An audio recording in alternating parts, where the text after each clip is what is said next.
Hey guys, welcome back to another episode. So today what we're actually going to do is aquascape for the new Red Sea Max Nano. As you can kind of see right here, it isn't actually not currently here. So I've already ordered the tank, so this is going to be post-dated a couple weeks forward or back or whatever you call it, but I don't have the tank yet. The tank is on order, I just don't actually have it. But I figure in the meantime, we can go ahead and aquascape the actual tank itself. So when aquascaping a tank, for me, there's things like the negative space aquascape, whatever you want to call it, that's similar to like this piece, for example, where it's just like a winding piece where you have like a pillar here, a pillar there, and you can go ahead and put coral. These have been super popular just because they look really cool, real fancy, and yeah, they've been kind of making their rounds, especially in like the dry rock world where you have, for example, like marker rock and things like that. They make all these super intricate scapes that look really cool. Now, that is one option, but I do personally find that with those type of scapes, you don't really have a lot of hiding spots compared to other items. So the other option would be, for example, like your old school kind of setups, where it'd just be like a boulder. This is a good example of it. You just have kind of like a rock right here. This is actually one piece where it's kind of a negative space aquascape thing. But, you know, with these big boulders, you can kind of put them next to each other. So you can kind of see right here, you know, you have a swim through right here. There's a couple hiding spaces underneath. You know, just more of like a wall of rock like you would see, you know, in the actual ocean compared to these bonsai aquascapes that are becoming super popular recently. Now, it's not to say that there's anything bad about them, but, you know, at the end of the day, honestly, it doesn't really matter just because the whole tank's going to be filled with coral. You're not going to be able to see it anyways. For example, this is a Carib Sea shelf rock. There's like, it's basically just one long pillar, but it has a bunch of shelves. One here, one there, one in the back, then one flat piece on top. And it looks super awkward, but now that it's filled with coral, you can't really even tell what it is. So, you know, it definitely works. And at the end of the day, I don't really think it matters. So use whatever you'd like. But yeah, that's just kind of my current thoughts on that. Do really whatever makes you happy. I honestly prefer the more bouldery type of looking rocks, which is what we're going to go ahead and use for this build, just because, you know, number one, it's a lot easier just to find just regular rocks at the local fish store.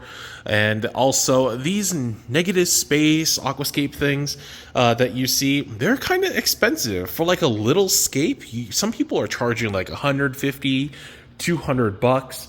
Versus the rock I'll be using, I have it in a styrofoam box that I got, I don't know, maybe 100 something ish pounds for like $40. It was super cheap, kind of dirty, really just like that bargain bin stuff that people just wanted to get rid of. But what we're gonna basically go ahead and do is go outside, and I have that rock out there. We're gonna go ahead and scape it. So let's get to it. All right, so we are now in my garage area. Yeah, little garage area. So the rock we'll be using is actually rock that I got from a tank breakdown. So the tank breakdown itself was really cheap. There was some stuff in it I wanted to keep, and I kind of resold everything else to offset the cost. But I did end up keeping this live rock. Well, it's now dead rock, but as you can see, there's quite a variety of pieces here. Most of it are just big chunks. They're definitely not that negative space aquascape like you generally see. The closest ones will probably be these, which I can tell by the color are from Carib Sea. These are like their pillar type of rocks. This one is upside down, but they should look kind of like this. And we're going to go ahead and use these rocks just because I already have them and it'll save some money. If I did have the choice, I would go ahead and just buy live rock from my local fish store, and that could actually get our cycle started pretty quickly. But this will do just fine. We're going to go ahead and play with these pieces right now, try to find a suitable scape for the tank, and we're going to go ahead and actually clean these up because you can see there's a lot of dead what do you call those, little feather dusters all over it. So it does need a cleaning, just because it is just so darn dirty. I really wouldn't want to put a rock like this directly into a tank, just because I don't know what kind of gunk is in here. So after we scape all this together, we're gonna go ahead and clean it up, and yeah, we're just gonna go ahead and play with it. And as far as the scape goes, I just kind of measured it out. It almost fits perfectly on this here. This is one of those lids for those storage totes. So the tank itself is going to be 23 inches long. Now online, I could not see if that 23 is including that back chamber in the tank, because it is an all-in-one tank. So I did 21 inches. So this kind of just marks it off right here, right at 21. So it's from here to there. And then by 18, which is from here to there. So this is essentially my play area, these 5 by 5 little square right here.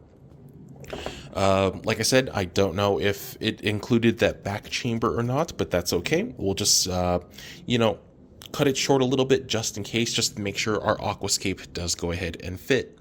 So we're gonna go ahead and just kind of mess around with these rocks, and I'll show you guys what I got. All right, so after a little bit of work, this is kind of what I'm going for. It's a little hard to see because obviously you don't really have depth of field with these cameras, but essentially, because I only have one viewing panel, well, 2 viewing panels, the front of the peninsula and then the right side, I don't want to do a peninsula shape where you can put corals on both sides, at least for now. So this is kind of just what I got.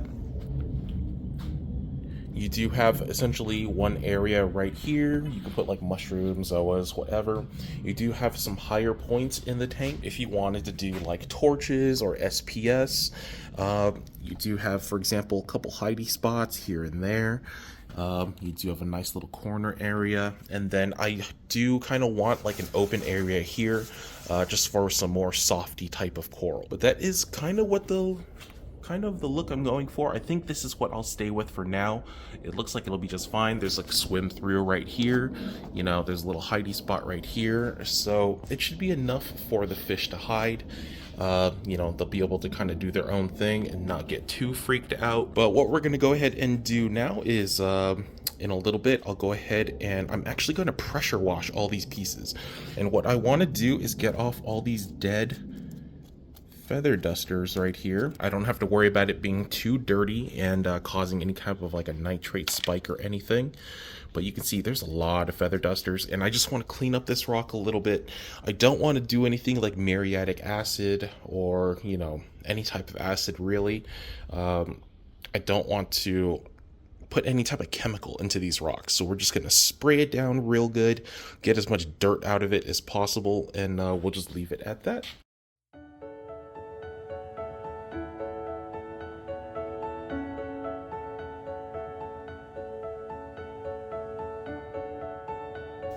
And we're just gonna dry them off for the day, and then in the next episode we're gonna go ahead and talk about cycling and how we're gonna do it for these rocks.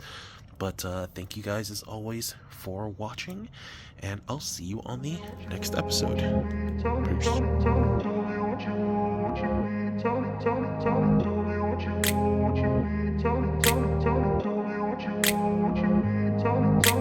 I grew up in a place